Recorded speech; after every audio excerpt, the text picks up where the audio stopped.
Aloha everyone, it's Jean, your creative quantum coach.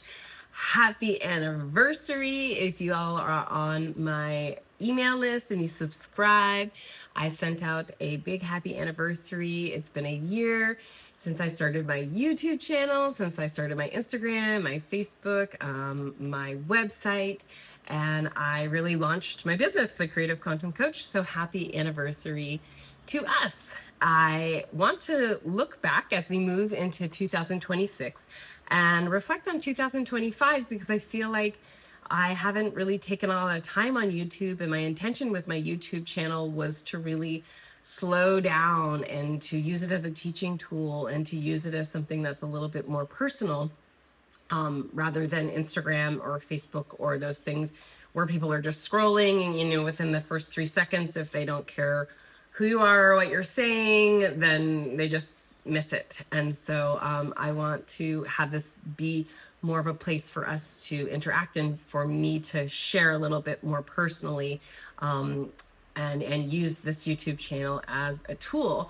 I want to really experience all of the different array of emotions that are coming into this new year, and to release 2025. And I want to share with you my experience of doing these transformations for a year now. I'm doing my own transformations each season, doing at least a 10-day transformation with clients, and how that is affecting my physical, emotional, and spiritual self, and why it is so important that we address those three bodies synchronistically. Because when you address the physical body, the emotional body, and the spiritual body all separately, it has a real different effect. And so my formula that I've created and what I want to share with the world is addressing those things, those three bodies simultaneously at the same time, and what that does.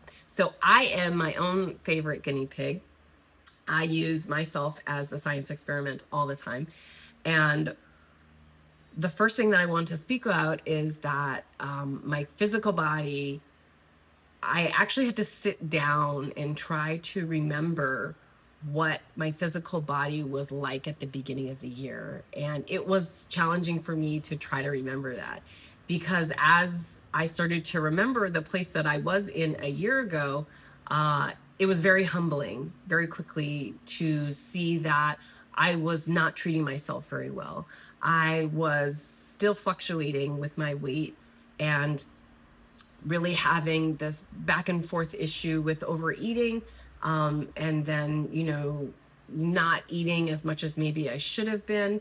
And that really plays into our dysmorphia as a culture, right? Not just women, but all genders are experiencing that. What we're supposed to be looking like, what we're seeing on social media. And when I was little, we would be like walking out of a grocery store and catch like the Vogue on the stand, right?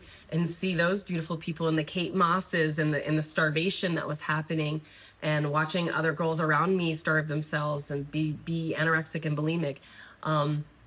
And so growing up in an Italian household where overeating was the thing of how you expressed your love for people, and cooking and food and that culture, they were stark, magnets. And so that really was an eye-opening experience for me now coming into my 40s and seeing like how I'm dealing with my body shifting and changing, but also addressing those leftover emotions that they don't necessarily go away, right? The body keeps score, right? For those of us who know that book. And so I was fluctuating between, my weight. I was also, coming out of a 10-year plus teaching career that was incredibly stressful. And the way that I ended that career was incredibly stressful and incredibly scarring and painful to me. And it had a lot to do with the death of my brother and mental health. And those are things that are very, very sensitive subjects to me that I care very deeply about. I guess I should put it that way. And so in order to deal with those emotions, I really had to commit to being present in my body and feeling those feelings. And a lot of what I was doing had to do with pot smoking. And I had quit drinking during COVID. And I had quit drinking before. I actually quit drinking when I turned 21 because I started drinking probably when I was like 12, in order to cope with things that were happening in my own home.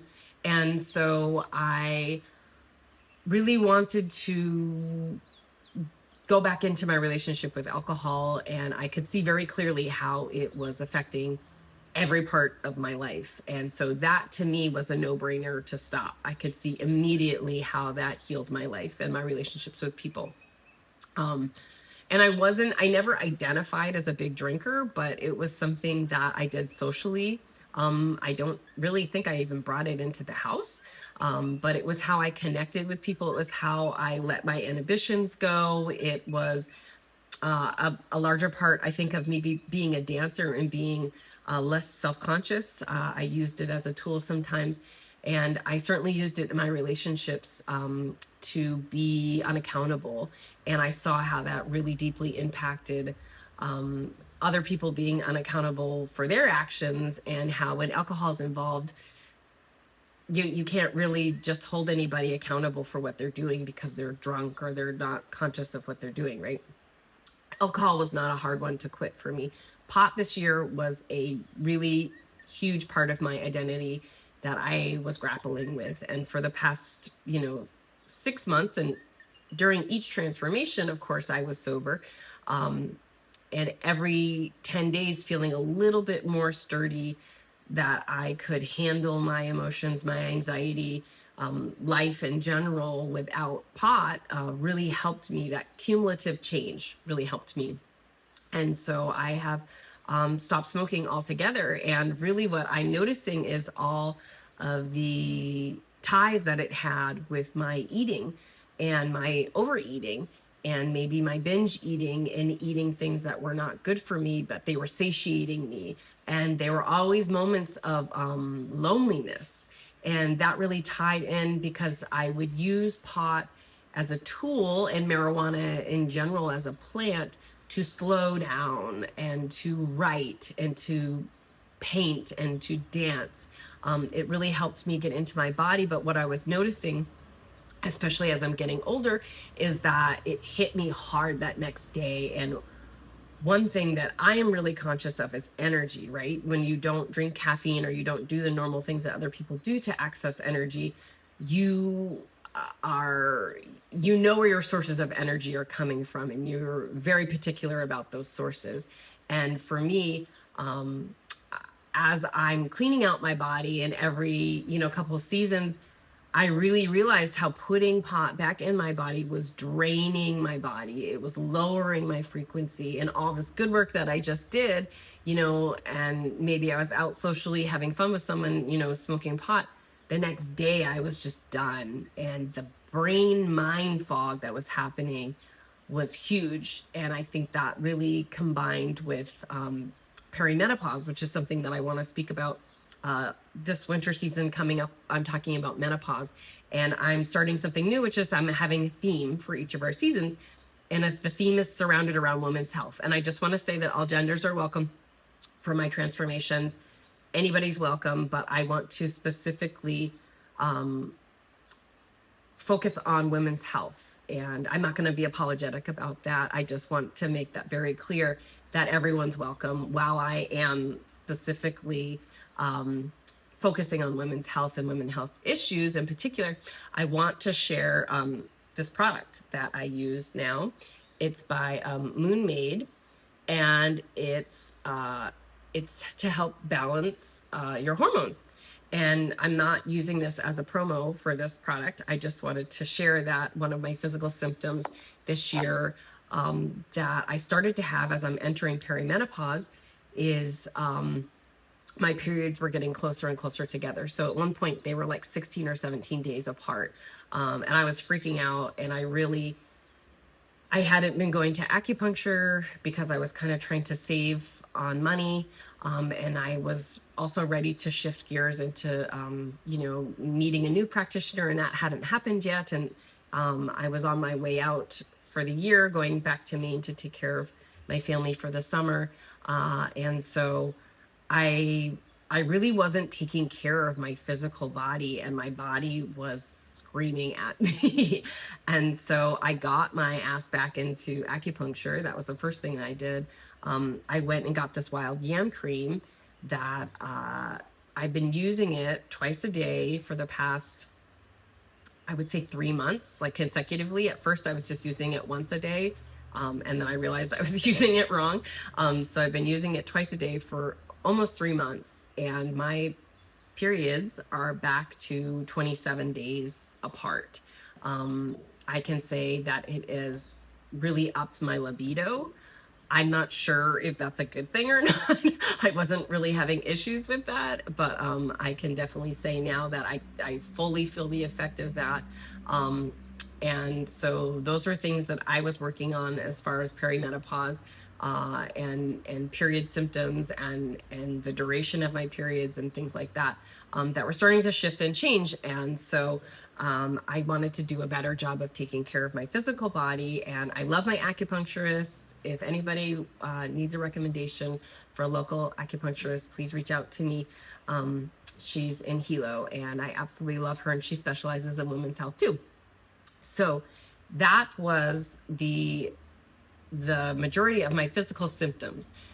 The last physical symptom that I wanted to talk about, that I really even had a hard time remembering, was that I was experiencing tremendous lower back pain. And for all of you Louise Hay fans out there, for people that believe in affirmations, for people that believe that, everything descends down from consciousness, and we have multiple bodies, and that disease starts in our consciousness and descends down into our physical body. By the time it reaches our physical body, there were several signs along the way that were telling us to stop, slow down, change, or shift something. And for me in my life, I'm getting better at recognizing those signs and symbols before it turns into a full-blown disease or an injury or anything like that. I feel like I'm becoming more conscious, and that is something that you're kind of forced to do with age, right? But you don't have to do. I see a lot of people kind of letting themselves go a little bit and not necessarily taking care of themselves until it impacts them greatly. They have a disease. They are completely stopped in their tracks. They can no longer live their life the way they were, because their body is screaming at them at that point to take care of themselves. And so my lower back pain was very deeply intricately woven into me taking care of my emotional health, and releasing a relationship that was no longer serving me. And for people that look up lower back pain, it's feeling unsupported. It has a lot to do with financial issues. But really the unsupported one, just a light went off in my head, because I had been participating in a relationship where I felt very unsupported, and it felt very unstable. And I continued to try to get out, but I really wasn't allowing myself to fully exit. And as soon as I fully exited emotionally, physically from that relationship, my lower back pain went away. And, when I'm talking about lower back pain, I'm not talking about like just getting up and being sore in the morning and needing to stretch. Like I was in getting, scans done of my back and my kidneys, in the doctor's office, at urgent care, just in such a great amount of pain. And to think about that until today is amazing. I have literally no back pain, and I noticed the day that I let go of that relationship that everything alleviated. And so for me, and you believe what you want to believe, but to me, it's directly related to my emotional health, and valuing myself and deepening my connection with source, spirit, universe, God, whatever you want to call it. And so, especially during the years, these years for me are sandwich years. My daughter is 16 and my parents are in their late 80s. And, having to take care of both sides. I'm not living in Maine, but that stress is real, right? When you're on the daily worried about your parents functioning, eating, medicating, bathing, their safety, right? At the same time, you are raising your children, or child, and providing for them, right? The nourishment and the emotional stability that it takes to raise a kid in a way that is going to leave them being a functional, beautiful soul in our universe. So coming out of that relationship really showed me how deeply I still am not valuing myself. And there was a video that I was talking about treating yourself like God. And in my meditations, as I go through my different chakras, the last chakra, one of the affirmations is that I am God. And I've really been sitting with that a lot lately. And that shifts into the spiritual part of what I feel like this year has really transcended for me, and taking that very seriously, that when I choose to treat my body like I am God, like I am godly, like it is a temple, and I only put wonderful things in my body and in my mind and thoughts, it really made me think about who I was spending time with, the conversations that I was even allowing in my life, the type of way that I was being reflected, right? Because when we're looking at our relationships with anybody, and this can be with, your siblings or your kids or your coworkers, right? It doesn't have to be a romantic relationship.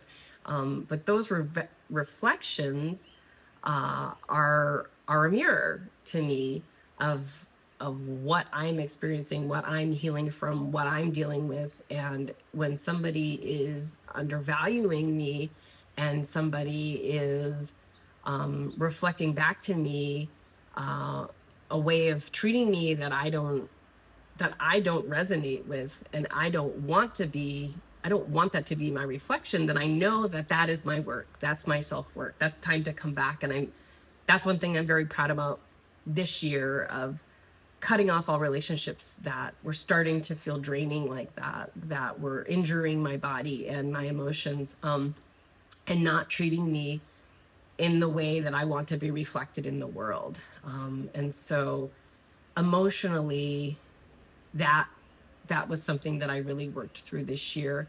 And as far as spiritually and how that ties into my practice of really having faith, and I definitely had faith in order to step out and start this business. But I had one hand in still, teaching and subbing and working with the DOE in a way. And I felt like I was trying to kind of renegotiate on my terms, right? And I was also feeling really just kind of heartbroken that I wasn't working with children in the way that I wanted to be meditating and hanging out and experiencing joy with them, which teaching really allowed me to do. It also, the thing I didn't like about it, right? Because I'm writing IEPs and reports and pigeonholing these kids into special ed or whatever society wants to call them, autistic, all these things, right?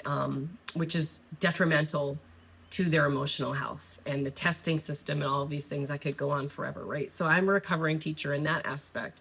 But my spiritual side of that, what I was getting at was that I was really heartbroken at not being able to spend time with them, because I do feel like it is my calling to be around children, to be working with children. I adore children.